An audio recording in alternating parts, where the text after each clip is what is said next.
Kenapa pertolongan Allah sering tidak terlihat seperti pertolongan? Al-Quran telah menggambarkan pola yang selalu berulang. Kita menunggu pertolongan dalam bentuk yang mudah dikenali, tapi Al-Quran mengajarkan bahwa pertolongan Allah sering hadir dalam wajah yang lain.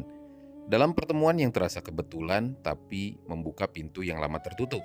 Dalam kehilangan yang terasa menyakitkan, tapi menjauhkanmu dari sesuatu yang lebih menyakitkan. Dalam penundaan yang membuat frustasi, tapi menjagamu dari waktu yang belum tepat. Di dalam Quran Surat Al-Baqarah, ayat 216, yang artinya, boleh jadi kamu membenci sesuatu padahal ia amat baik bagimu. Pertolongan Allah sering datang dengan wajah yang baru, bisa kamu baca jauh setelah ia berlalu. Kita membayangkan pertolongan Allah itu seperti pintu yang tiba-tiba terbuka, masalah yang tiba-tiba selesai. Dan ketika yang datang bukan itu, kita menyimpulkan bahwa pertolongan belum datang.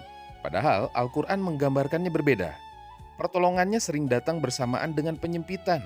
Sering terasa seperti kehilangan sebelum mendapatkan.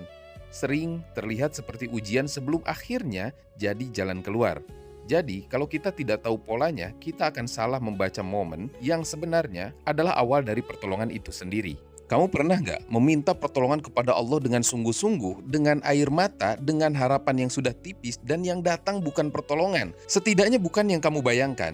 Yang datang justru ujian yang jauh lebih berat, situasi yang makin sempit, pintu yang satu persatu tertutup. Dan kamu bertanya di dalam diam, apa iya doaku didengar? Atau memang aku tidak layak ditolong? Al-Quran menggambarkan pola yang selalu berulang dan kamu mungkin sedang ada di tengah-tengahnya tanpa kamu menyadarinya. Allah Subhanahu wa Ta'ala membiarkan kondisi sampai ke titik di mana bahkan para nabi tidak melihat kemungkinan jalan keluar.